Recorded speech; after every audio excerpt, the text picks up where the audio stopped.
اپنے پسندیدہ شاعر کی ویڈیو سب سے پہلے پانے کے لیے اینا مشاعرہ آج ہی سبسکرائب کیجیے اور بیل آئیکن دبانا نہ بھولیں۔ شکریہ۔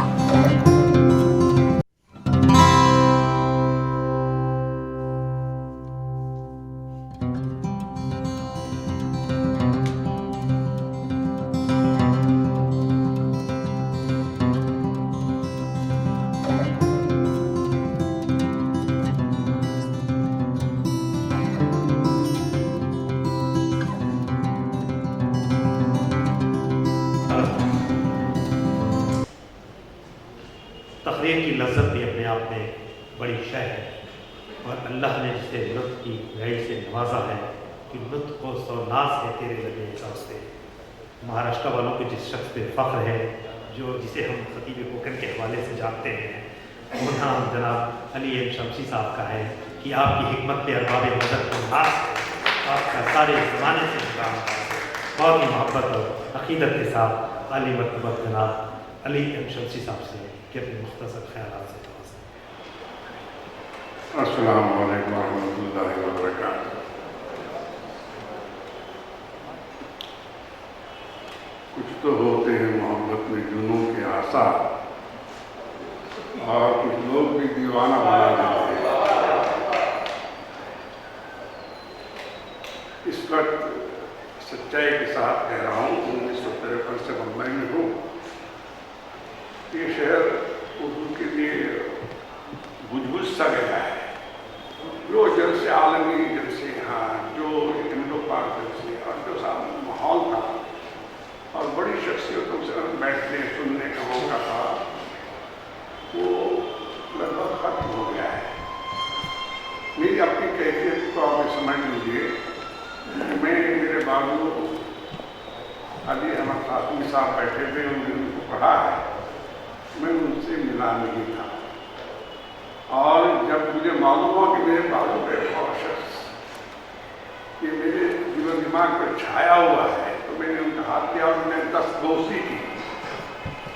تو اتنی محرومیاں جو ہے آج کے حالات میں ہمارا مقدر کر دیے۔ اس کے درمیان میں ہمارے مشیر انصاری صاحب نے ہمارے میرے بھائی، میرے دوست مرحوم ظفر گورکھپوری، اللہ ان کے قبر کو نور سے بھر دے، ان کے صاحبزادگان نے جس انداز سے اس فیسٹیول میں اپنی حصے داری ادا کی ہے، وہ دراصل ان کے بارے میں کہتا ہوں، عکس بن کے میری چشم تن میں رہتا تھا، عجیب شخص تھا، پانی کے گھر میں رہتا تھا، کامیاں کے ساتھ دل و دماغ کو اٹھا کر علم و ادب کی دنیا کو روشن کیا رہتا تھا۔ بچے وہ اجالوں کی میراث کو لے کر چل رہے ہیں۔ بمبئی جو ہے ہم محروم ہو گئے، سچی پوچھو کہ ہمارا انکاب بھی درست نہیں تھا۔ مراٹھی میڈیم کی جگہ پر ایک اردو کا مضمون پڑھ کے کہاں ہونے والا، لیکن اس وقت یہ کہتا ہوں کہ عادل شاہی کے زمانے میں آئی ہوئی کوکن میں اردو اب اس وقت جو ہے اہل زبان کی اردو بننے کے حق میں آ گئی ہے۔ اللہ اس تبدیلی کو قبول کر لے۔ کہ میں کہا کہ پرندہ جب اڑنا جانتا ہے تو ایک پیڑ کسی بدبخت نے توڑ دیا، دوسرا پیڑ تلاش کر لے گا۔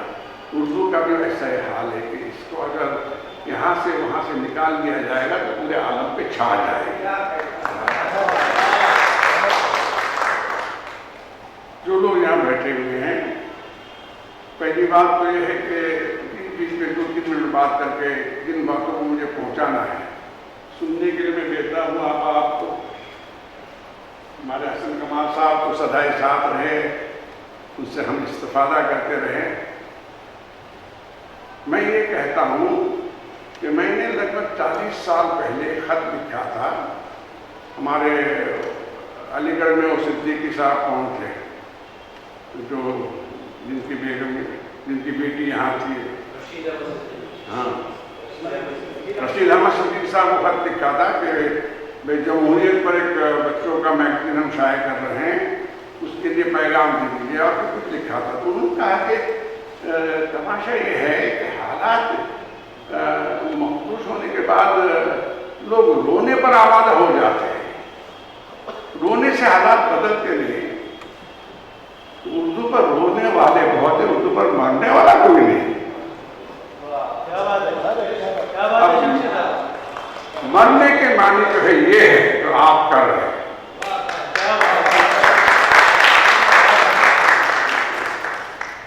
हर घर को एक किला बनना चाहिए, हर बस्ती को, बस्ती की निगहदाश्त करने वाले को बहुत ज्यादा चौकन्ना होकर।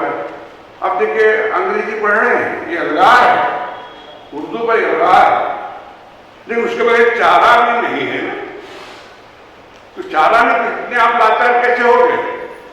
लक़द ख़लक़नल इंसान फी अहसन तक़वीम। अल्लाह कहता है मैंने सबसे बेहतरीन तख्लीक इंसान को बनाया है। सारे रास्ते मसदूद हो गए।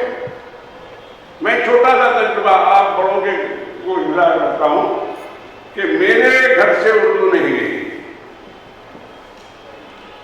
इसलिए बच्चे अंग्रेजी पढ़ते हैं और मेरे पोते पोतिया नवासिया जो है जब नाज़िरा पूरा कर लेती है तो उसके बाद पढ़ाने वाले साहब से बाज़ाब्ता ये मुआहिदा रहता है कि 6 महीने और पढ़ाएंगे, 1 साल और पढ़ाएंगे। इनको क्या पढ़ाएंगे?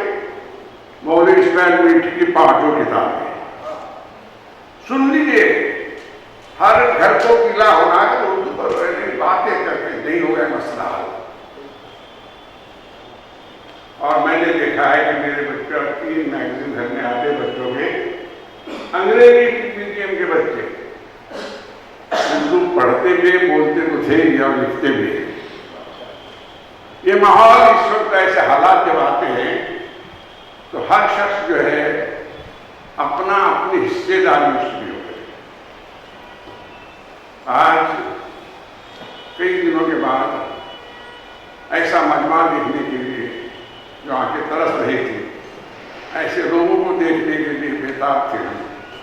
आज चश्मे माँ रोशन दिले माशात की कैफियत है कि हमारी आंखें भी रोशन हो गए, दिल भी खुश हो गया, क्योंकि ये बहुत ही काम का दिन है कल का भी।